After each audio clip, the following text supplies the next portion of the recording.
Hey guys, so you ready for today's August 16th, 2020, 8:25 p.m. Central Time. So this is video 3 of my exclusive series talking about Joe Biden's platform, which now includes his VP pick, Kamala Harris. We're going to go over her entire record in a summary, if you will. And it's very important to know about Kamala Harris, not just because she's part of the Biden campaign, and she could possibly become higher ranked, if you will, in the future if he were to become president, but also because the media is portraying her to be someone she's absolutely not, which is a moderate. And I said that in my original video, saying whether she was a good pick for him or not. For example, I'll give you some examples, and then I'm going to show you the website, which I verified. I went through McConnell, Harris, Booker, Pelosi, Schumer, all their records, which took me a while, verified that what was on the website was accurate. Being a political junkie, pretty easy to do. For someone else, probably not. It's actually 100% accurate. A little bit of what was on this website is actually kind of shocking to me. And I'll show you. And it shows some of her recent votes that were very important votes on how she voted. For example, liberal, right? She is for illegal immigrants to get medical. She is for basically open borders. She is for Medicare for all. She backtracked a little bit during her campaign when the insurance companies kind of had a hissy fit and said that she is now for private insurance, including Medicare for all in addition to that, which, to be quite honest with you, was Obamacare. So that's not really a new idea per se. She's against fracking. You'll hear that probably a lot in the future. She's for the Green New Deal. Give you an example. She has a bill out there. I scanned some of her bills that she has this Congress. And there's a bill that she wants to dedicate, and it has no chance of passing. $500 million set aside between 2020 and 2025 to send to school districts to upgrade all of their buses to electric. So it shows you a lot about where Kamala Harris is coming from with her bills and stuff, which I'll go over in the future. But for example, another one is she's for decriminalizing marijuana, which is actually quite shocking since Kamala Harris, as an attorney general, one of her major, quote, accomplishments back then, as she called it, and she now totally ignores that she did this, is she put hundreds of, disproportionately anyway, black men behind bars for marijuana charges in totally different weird ways that would keep them there way longer than they were supposed to be. But I won't go over that in this video. So she is far from moderate. In fact, there really isn't anything that I found on her that I would consider moderate voting record wise, except for she was for, which was bipartisan, the First Step Act that was able to be passed in Congress, which had to do with criminal justice reform. Most senators signed on to that. There's only a few that did not. That's pretty much the only vote that she has taken that you could look at her as being a moderate. Now, moving on to this website, right? The only inaccuracy it shows here is, and it probably just because it hasn't been updated. It says serving January 3rd, 2017 to January 3rd, 2023, which obviously is not the case. She has dropped her Senate seat now at this point for running for VP. She's ranked the most liberal compared to all senators, meaning she is left. Her voting record has made her left of Bernie Sanders and Elizabeth Warren, which everybody would consider super liberal people. Joined bipartisan bills the least often. 15% were introduced by legislators who were not Democrat of the 473 bills that were co-sponsored by her. Got bicameral support on most bills compared to sophomore senators. Now, she's considered a sophomore, just for people who are unfamiliar with that type of thing. There's sophomore and junior, okay? Basically, she's the newest from her state, which she is. So it says 20 of Harris's bills and resolutions had a companion bill in the House. That's all that really means. Got the most co-sponsors on their bills compared to Senate sophomores.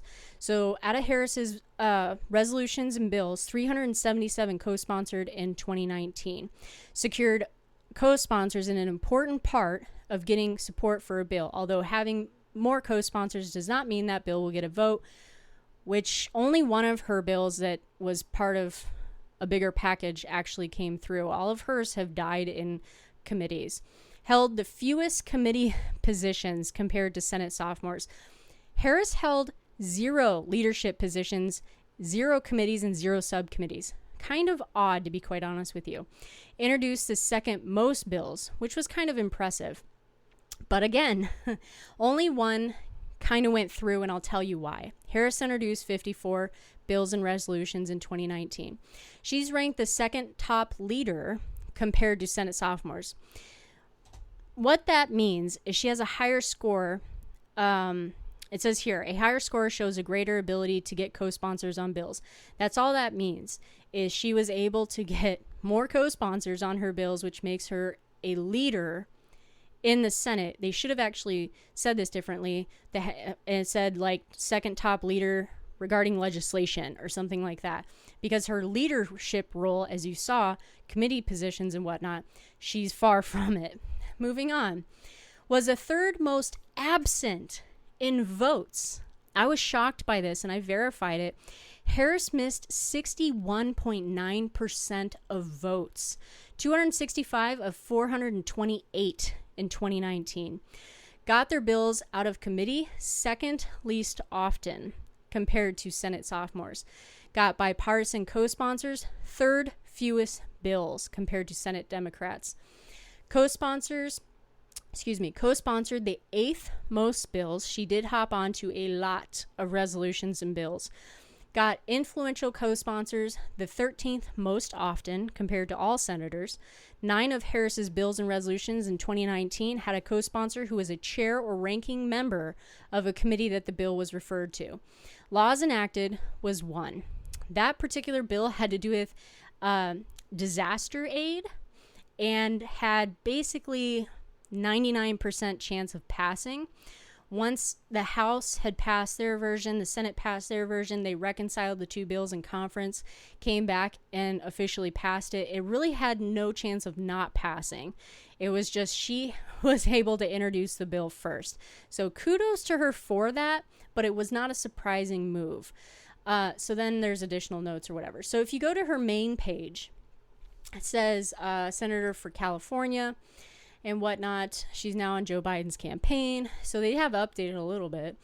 But legislative matters, again, she is liberal compared to everybody in the Senate. She's very far over.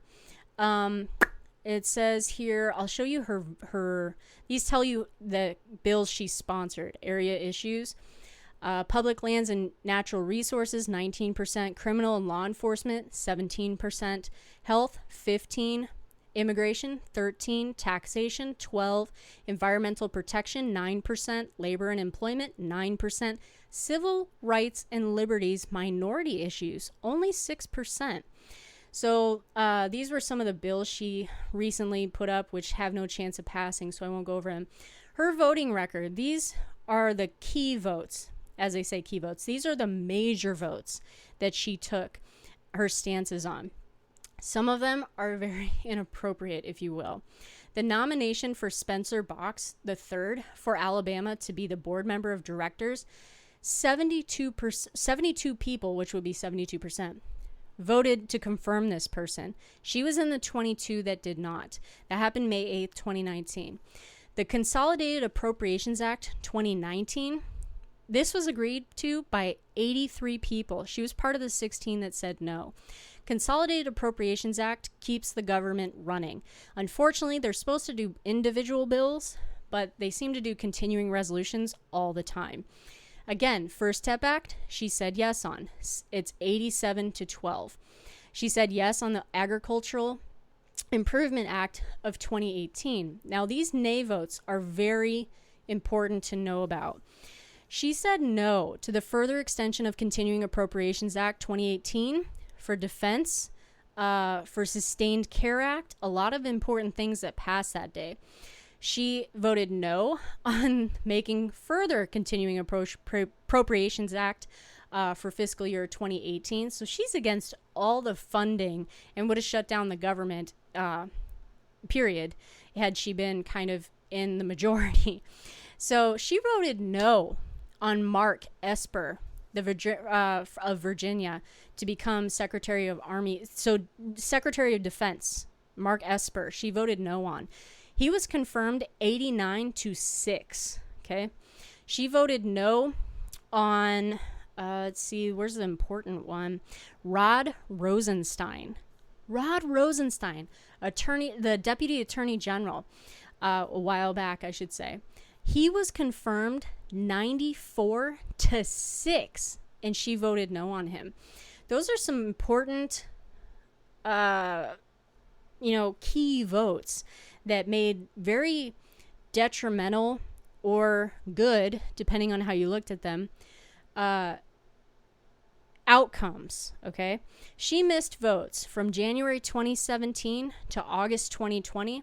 Harris missed 271 of the 1,184 roll call votes, which is 22.9%, which means her entire career, she had 22.9% absent votes. This is much worse than the median of 1.7% among the lifetime records of senators currently serving. Now, let's put that in perspective. She's been in the Senate since January 2017, right? She's a sophomore senator. She's new. She's got a 22.9% absentee record on votes. Compared to Mitch McConnell, who has been there forever, okay?